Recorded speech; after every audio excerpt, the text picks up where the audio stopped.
Hello friends, Tata IPL match number 40. ఈ match ఎక్కడ జరుగుతుంది? న్యూ చండీగఢ్ పంజాబ్ అయిన హోమ్ గ్రౌండ్లో జరుగుతుంది. ఈ పిచ్ రిపోర్టు, ప్లేయింగ్ లెవెన్ టోటల్గా తెలుసుకుందాం. గెలిచే అవకాశం ఎక్కువ ఉందో మీరు కామెంట్ రూపంలో తెలియజేయండి. నేను కూడా ఏ మ్యాచ్ గెలుస్తుంది అనేసి చెప్తాను. చూడండి, ప్రతి ఒక్కరు 300 ఎవరు కొడుతుంది అనేసి అంటారంటే సన్ రైజర్స్ హైదరాబాద్ 300 ఈసారి 300 కొడుతుంది అనేసి అంటున్నారు. 300 కొట్టే టీము పంజాబ్ అండి.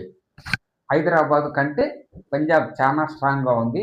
మీరు 300 కొట్టి చూపించండి, మేము 4 బాళ్ళు 2 బాళ్ళు అయినా సరే మిగిలిచ్చి మేము 300 కొట్టి మేము చూపిస్తాము అనేలాగా ఉంది పంజాబ్ టీం ఈసారి.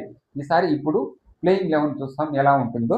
Punjab playing 11: Prabhsimran Singh, Priyan సారియా, Cooper colony, Shreyas Iyer, captain Shashank Singh, Marcus Stoinis, Marco Jansen, జేవన్ బ్లాట్లెస్, Vijay Kumar Vaishakh, Harshdeep Singh, Yuzvendra Chahal. Impact ప్లేయర్గా నేహాల్ వదేరా వచ్చే అవకాశం ఉంటుంది. ఇప్పుడు రాజస్థాన్ ప్లేయింగ్ 11 ఎలా ఉంటుందో చూస్తాం. Yashasvi Jaiswal, Vaibhav Suryavanshi, Dhruv Jurel, Riyan Parag, Hetmyer, Donovan Ferreira, Ravindra Jadeja, Jofra Archer, Sandeep Sharma, Nandre Burger, Ravi Bishnoi.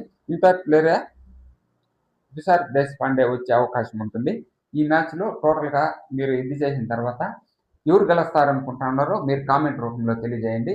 ఇది పంజాబ్ పిచ్ కాబట్టి నేను చెప్పాల్సిన పని ఏమి ఉంటుంది, ఏమీ ఉండదు కాబట్టి పంజాబే గెలుస్తుందని ప్రతి ఒక్కరూ చెప్తున్నారు. వాళ్ళు 300 కొడితే మేము 300 కొట్టి చూపిస్తామనే రేంజ్లో ఆడుతున్నారు. మీరు ఇది ఏ మ్యాచ్ గెలుస్తుంది అనేది ఖచ్చితంగా కామెంట్ రూపంలో తెలియజేయండి. నేనైతే కూడా పంజాబ్ వైపే నేను వెళ్తా ఉన్నాను. Okay, bye bye. నెక్స్ట్ వీడియోలో తెలుసుకుందాం.